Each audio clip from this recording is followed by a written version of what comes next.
ba itong mandato ng Commission on Human Rights or CHR? Opo.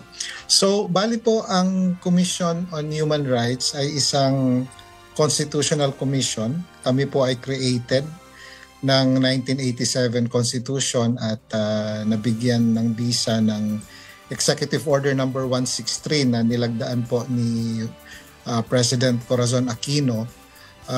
So kami, kumbaga po, kami po ang watchdog ng gobyerno pagdating po sa usapin sa mga karapatang pantao. Kami po ay status A na accredited na National Human Rights Institution dahil po kami ay nakapag-comply doon po sa panuntunan ng Paris Principle. So nakakatuwa pong ibalita sa inyo na ang Commission on Human Rights of the Philippines po ay kilala sa buong mundo, sa lahat ng mga National Human Rights Institution, at tinitingala po sila bilang isang pioneer pagdating po sa usapin ng human rights dahil po kami ay 38 years na po in existence sa ating gobyerno. Ako, very interesting. Okay, very good. Congratulations. Yes, nako. Alam ko na, Miss Annie, marami tayong itatanong ngayong araw na to dahil alam mo naman, tayong dalawa, no? Lagi tayo, ay, nako, bakit gano'n, ganyan, karapatan ng tao. Sige, kaya very exciting po itong discussion po natin. Miss Annie, ikaw naman ang magtanong. Thank you very much, Attorney Dot. Commissioner Beda, isunod naming itatanong sa inyo yung definition ng salitang human rights. Okay. Baka marami o may ibang mga Pilipino na hindi alam ang kanilang karapatan bilang tao. Sabi niyo nga po, kayo po yung watchdog ng gobyerno. Ano yung mga halimbawa ng karapatang pantao? Pwede niyo na po explain isa-isa. Makinig po kayo mga kasambahay na nanonood dito sa amin, both radio and television. Go ahead po. And the social media. Commissioner, thank you. Yes po, Ma'am Annie. So, balik po, pag tinawag po natin or pag sinabi po natin karapatang pantao, ito po ay tumutukoy sa lahat ng karapatan na ine-enjoy ng bawat Pilipino. Ito po yung mga karapatan na hindi pwedeng alisin sa atin sapagkat yung ito pong karapatan na ito ay aalisin sa atin ay hindi po tayo maaring mamuhay bilang isang tao. Tulad na lang po ng right to life, karapatan po natin na mabuhay. Kaya nga po, ang sabi natin, bawal na pumatay ng tao dahil karapatan po ng isang tao ang mabuhay. May doon po sa tinatawag nating Universal Declaration of Human Rights, nandun po nakasaad ang almost 30 na mga karapatan na pwedeng na ine-enjoy ng mga Pilipino. Maliban po dito, hindi po tayo pwedeng maging alipin. Hindi po tayo po ay lahat may karapatan ng proteksyon ng batas. Tayo po ay may karapatan na tingnan ng pantay-pantay dito po sa ating lipunan. Pero dito po sa atin sa ito pong mga karapatan na po ito ay pwede nating mahati as mentioned in the Constitution. Yung tinatawag nating civil and political rights, no. So ito pong katatapos lang na eleksyon na in-exercise po natin ang ating karapatang bumoto at ipahayag kung sino po yung ating gustong piliing mga kandidato at mamumuno sa atin. So yun po yung parang summary ng ating mga karapatan. Bagamat ang binabanggit po sa Constitution ay civil and political rights lamang, so sa paglipas po ng panahon, nag-evolve na po. Pinag-uusapan na rin po natin dyan yung tinatawag na economic, social at cultural rights. Meron pong karapatan ng mga bata, karapatan ng ating mga indigenous peoples, karapatan ng mga kababaihan. So ito po ay kumbaga overarching na po ang pinag-usapan po natin ang karapatan. Subalit, ang lagi po naming binabanggit, bagamat tayo po ay may mga ini-enjoy na karapatan, yun po ay meron din kaakibat na obligasyon. Meron din po tayo mga panuntunan na dapat sundin para po hindi maabuso yung ating pagkiklaim na sinasabi na karapatan natin na mag-express, Subalit meron po tayong obligasyon na pangalagaan din yung karapatan ng ibang tao o yung ating kapwa-tao. Quickly, bago ko po ibigay kay Attorney Gancayco, Attorney Beda, Commissioner, you may mention a while ago na mayroon alinsunod dito sa Executive Order number 63 signed by President Corazon Aquino, former President Cory Aquino, 1987 if I'm not mistaken, nung tinatag itong CHR. We want to find out from you. Yes, ma'am. Ano ang pwedeng tandaan, balikan, alalahanin, gunidain ng bawat mamamayang Pilipino na pwedeng maipagmalaki ng CHR na nagampanan niyo po? Opo. Ang creation po ng Commission on Human Rights noong 1987 ay bilang tugon ng gobyerno na sana'y wag nang maulit yung atrocities na nangyari during the martial law period. So kaya po nagkaroon ng Commission on Human Rights para ensure na lahat po ng karapatan ng mga tao na nasaad sa salinggang batas ay na poproteksyonan ng gobyerno. Sapagkat kung ating pong titingnan, ang totoo po talagang merong obligasyon para protektahan ang ating mga karapatan ay ang gobyerno. Yung state po ang merong karapatan na yan. So sa loob po ng 38 years, kaka-38 lang po namin ngayong May, 38 years in existence ng Commission on Human Rights. Happy anniversary po. Thank you po. Masasabi ko po na isa ang CHR sa mga tinitingala sa buong mundo bilang isang national human rights institution na talagang aktibo po pagdating sa protection ng human rights. Masigasig pong nag-iimbestiga ang Commission on Human Rights sa mga reklamo na ifina-file sa amin o yung pong mga namomonitor namin na kaso. Kahit man po kami ay isa sa mga pinakamababang nabibigyan ng budget ng ating gobyerno, sinisigurado po namin na nagagampanan namin ang aming tungkulin. Meron po kaming 16 regional offices. Bagamat bawat regional office ay nag-average lang po ata kami ng 20 personnel, pero nagagampanan po namin yon dahil kami po ay natutulungan ng ating mga civil society organizations. Ang sinasabi nga po namin sa kanila, kung ang Commission on Human Rights po ang tulay ng mga tao para makarating ang kanilang hinaing o reklamo sa gobyerno, ang mga civil society organizations naman ang tulay namin para talagang makababa po kami sa grassroots level at malaman namin kung ano po yung totoong situation on the ground pagdating po sa usapin ng human rights. Okay. Yes, go ahead po. Paidudugtong pa po kayo, Commissioner. Go ahead, please. Okay na po, ma'am. Okay. Attorney Dot, thank you very much. Babalik ko po sa inyo, si Attorney Dot Gancayco. Go ahead po, Attorney Dot. Thank you. Okay. Ito, Miss Annie, alam mo ito talagang advocacy ko yung ipaglaban ang rights ng women, rights ng children. Actually, nandyan po si Commissioner Ami Fider. Judge, dati po siyang judge, no? And yes, I know yan din ang kanyang advocacy. Meron din po tayong mga katulong, no, yung mga domestic na naabuso dahil hindi po sila nakikita sa bahay. I mean, they are in the houses. So, ang mga pag-aabuso kadalasan nangyayari kasi sa household dahil hindi nakikita hindi exposed sa public. So, Commissioner Beda, taking into consideration itong mga pwede pong mga pang-aabuso, no? Ano po ang mga hakbang po ng CHR para po masiguro na isusulong po at naproprotektahan po ang mga karapatang pantao ng bawat isa po sa atin? Lalo na po kung ang gumagawa ng pang-aabuso, let's say, ay mga nasa gobyerno, mga pulis. Alam po natin na nangyayari din po yan. Go ahead po, sir. Opo. So, meron po kaming protection service na tinatawag.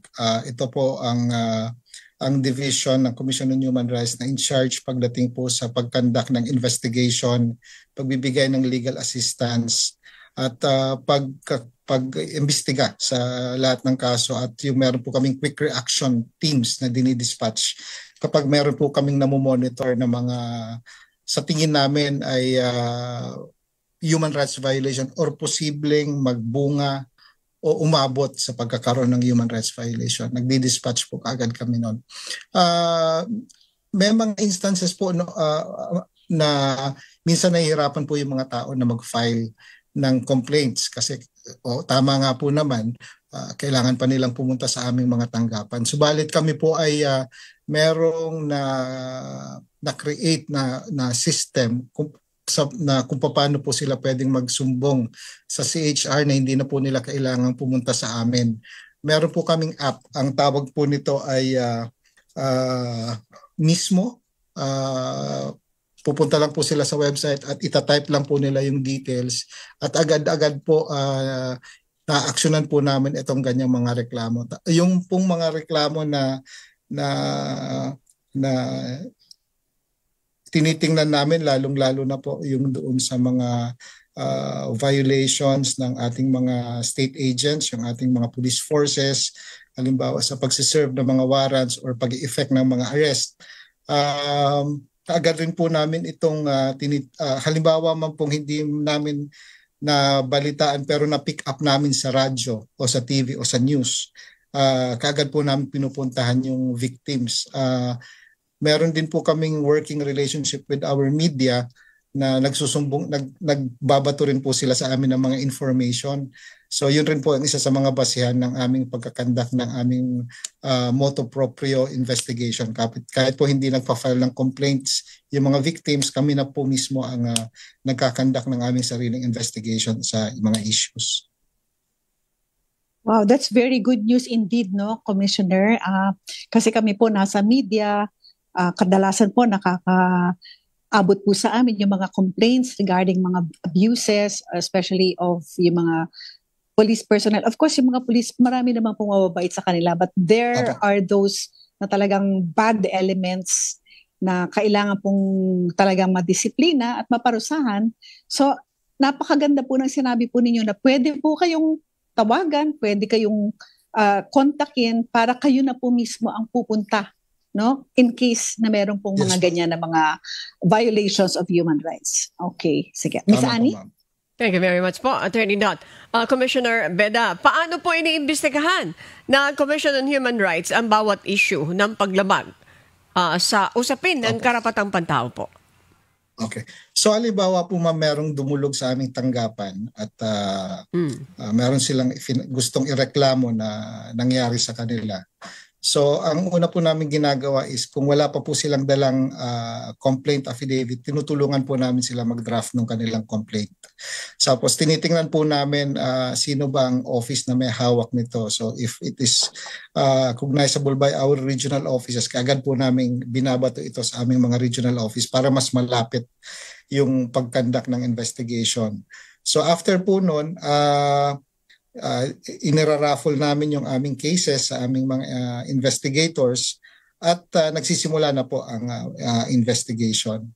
Kung sa aming pong evaluation ang reklamo po ay request for assistance at hindi naman po pagpa-file ng complaint, agad naman po ito naming tinutulungan namin sila, kinokontak po namin yung government agency na halimbawa nirereklamo nila o kaya yung mga local government units na nirereklamo nila at para marinig din yung kanilang side kung ano po ba yung dahilan or ano po yung reason kung bakit merong reklamo itong aming client, yung aming walk-in client.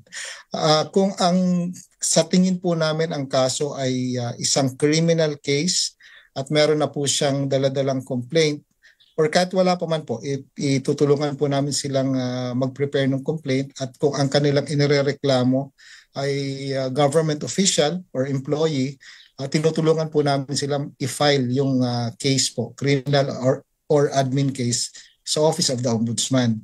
Kung ang kanila pong inirereklamo ay private individual, at ang nire-refer naman po namin, ina-assist po namin sila na i-file po ito sa Department of Justice or sa Prosecution Office na nakakasako po ng insidente. So, ito pong Opo, sige po, ma'am.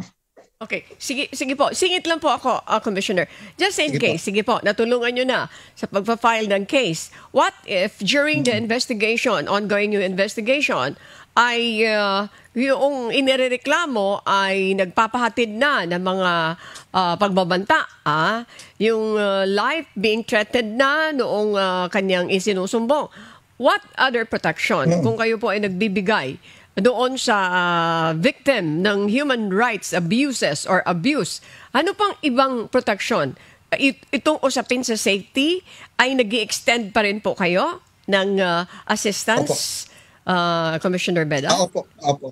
Opo, meron po kaming protection service at ang kasama po doon kung halimbawa man pong merong threat sa kanilang buhay dahil po sila po ay nag-file ng kaso sa amin, kinukup po namin sila at meron po kaming mga safe houses kung saan po namin sila pwedeng ilagay pansamantala, and habang nandun po sila sa poder po ng Commission on Human Rights, na nabibigyan din namin po sila ng protection, and at the same time natututukan po namin na yung kanilang pang-araw-araw na habang nasa amin po sila, meron po kaming ganon.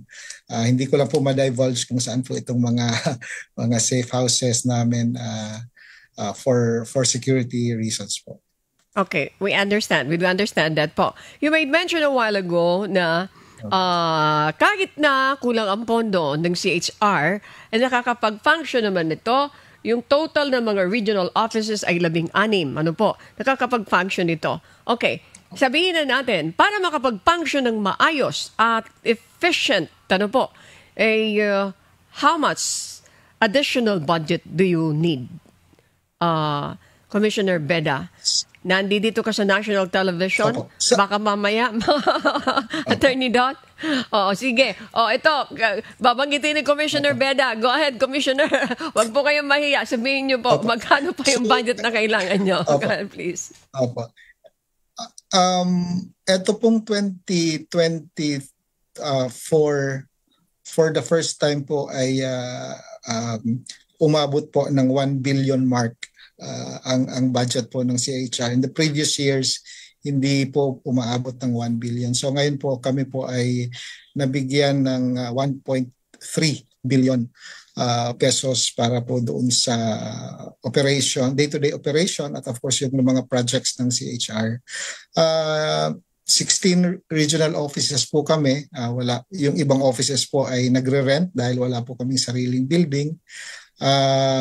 Tapos meron pong mga batas na CRENI 8 na binibigyan po kami ng additional mandate maliban po doon sa mandate ng CHR.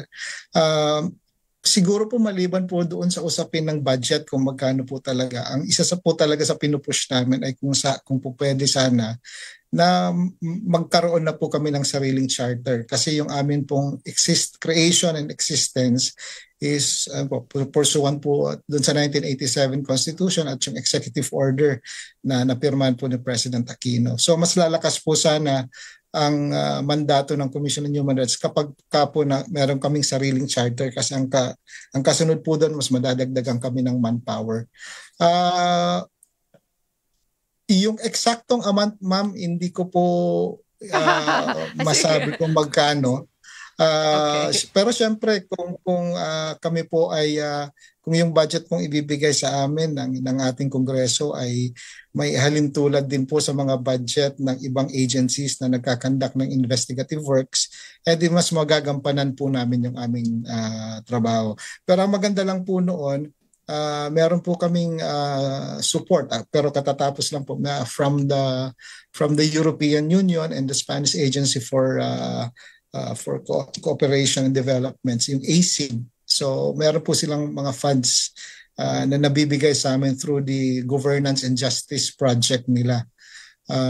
Dahil po sa kanila parang nabigyan po kami ng halos apat na regional offices namin ay nakapagpatayo na ng sariling building, na ayos rin po namin yung aming central office. So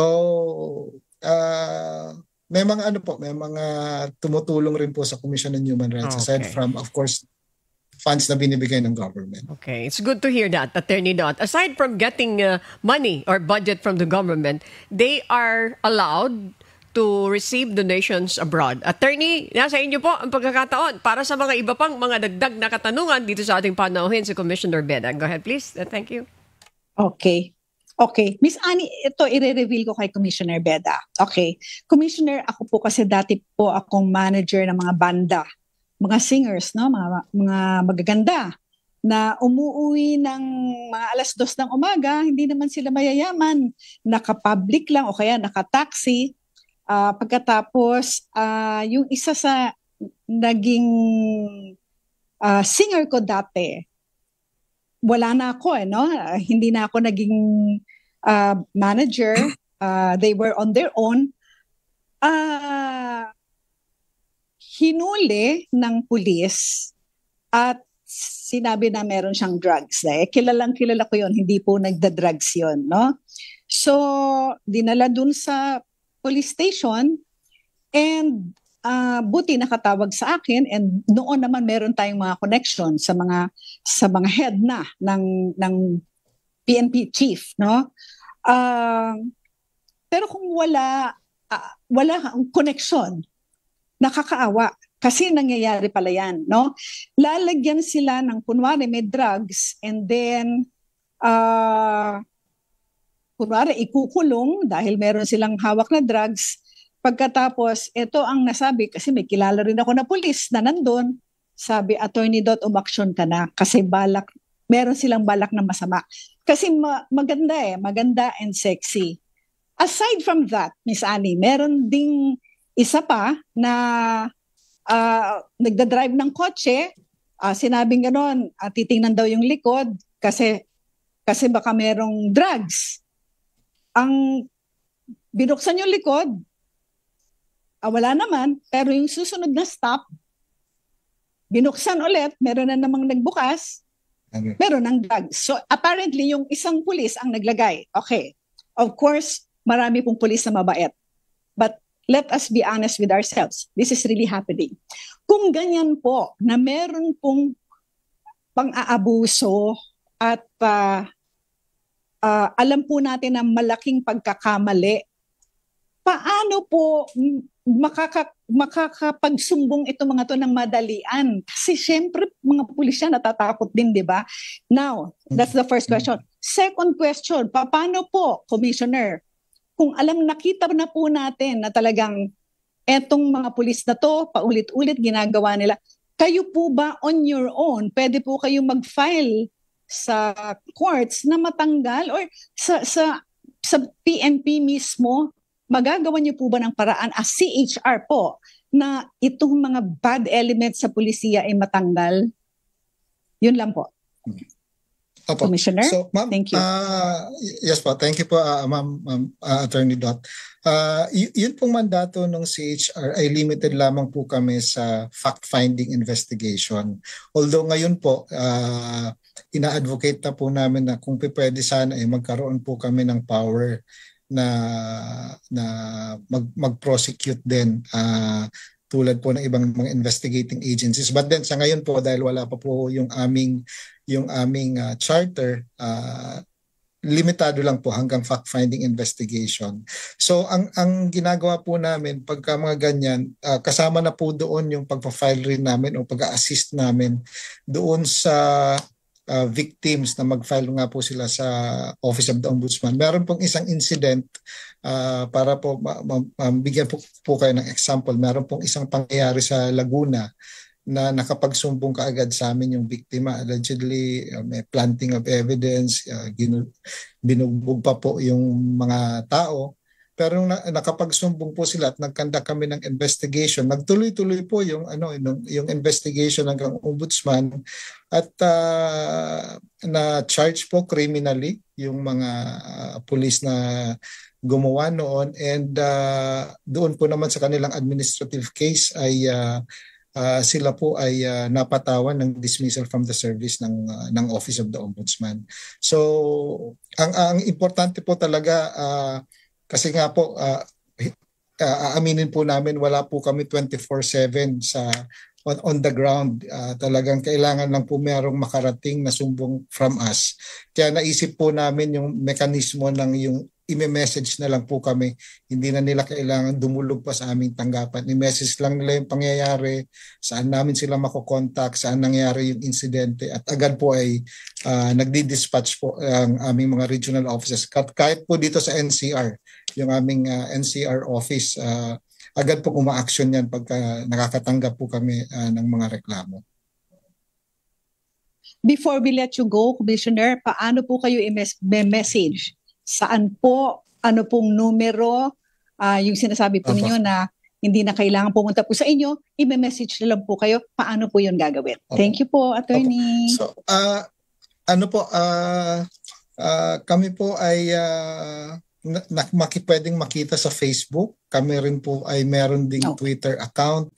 Meron din po kaming website kung saan pwede nyo pong ma-access lahat po yung binabanggit ko pong mechanism na itatype nyo lang yung insidente, ma-actionan po kaagad namin. Ngayon kung gusto nyo pong personal na pumunta po sa aming tanggapan at may makausap po kayong lawyers, ang aming pong office ay nandito po sa loob ng UP compound. Kami po ay along Commonwealth lang po yung aming tanggapan. So anytime po pwede po kayong pumunta, dumulog sa amin para mabigay po namin yung tulong na gusto niyo pong hingin sa Commission on Human Rights. Okay, Attorney Dot, with your permission, Attorney. Habol ko lang ito, Attorney. Yes. Mayroon nag-text dito. Allow me to mention this, Commissioner Beda. Ito, may binisasabi siya. Paano mabibigyan ng assurance ng Commission on Human Rights na makakapag-decision sila independently? Because a while ago, Commissioner Beda mentioned that you are getting donations outside. Okay, yun po ang binabanggit. How can you decide cases o yung mga complaints siguro independently? Ma-ensure nyo na independent yung inyong magiging desisyon.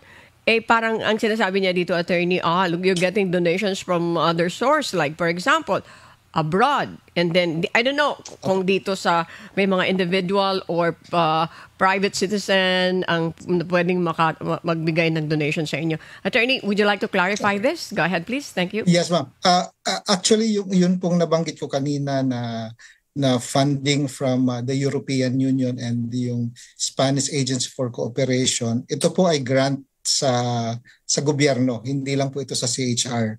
Meron din po silang grants sa Department of Justice. Ang tawag po doon sa program na to is Governance in Justice. Pero yung sa amin po is the human rights component. So ito po ay dumadaan sa government.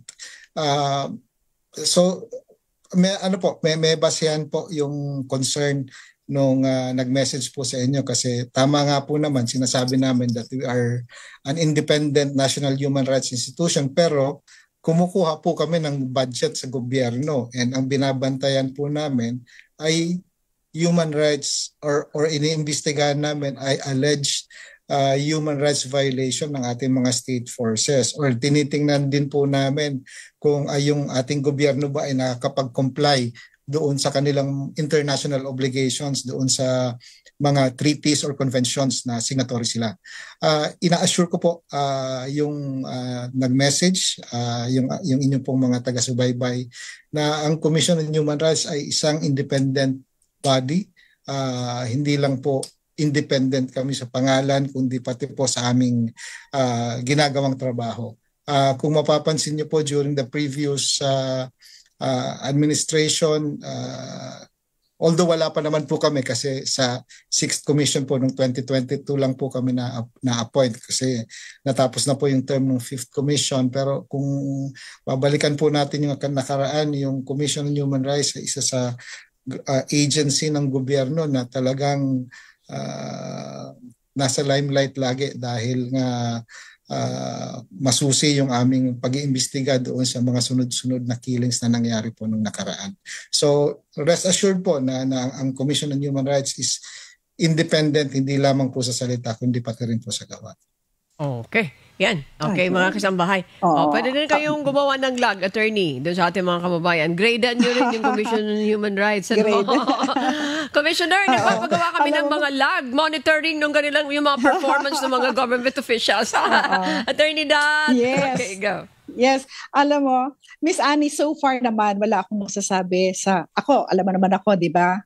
Wala akong masasabi sa mga nakita ko ng mga commissioners ng Commission on Human Rights. In fact, galing po dyan si Gwen Pimentel, Gana, kapatid ni Senator Coco Pimentel, very good friend of mine. And then ngayon naman po si Judge Amy Faith Fider, kasama po ni Commissioner Beda. Alam ko talaga mga may integridad po yan. Yun nga lang, ang masakit lang sa loob ko, kulang po ang budget po ninyo. Kailangan talaga na magkaroon kayo ng charter, magkaroon ng mas maraming tao, mas maraming pera na pwede pong magamit po ninyo para maging mas effective po ang CHR. So we will pray for that and maybe we should lobby for it sa Kongreso po yata yan, di ba, Attorney Beda? Yes, ma'am. I-lobby po natin yan sa mga magiging guest natin ng mga congressmen at i-share po natin sa kanila itong panawagan po natin dahil if we really want the Commission on Human Rights to be effective in its mandate, then I think we have to give it to them, yung kailangan po nila. So at this point, Attorney Beda Express, kami po ay magpapasalamat na po sa inyo for your time and for sharing with us kung ano po yung mga nangyayari po dyan sa Commission on Human Rights, and pagdadasal po namin na makuha po ninyo yung inyong kailangan na charter at more staff, more budget. Attorney Beda Express is of course the CHR Commissioner and spokesperson, and we thank you very much for your time with us this afternoon. Sani? Thank you very much din po, Attorney Dot and Sani. Thank you. Maraming salamat. If you liked or learned from this video, please click subscribe.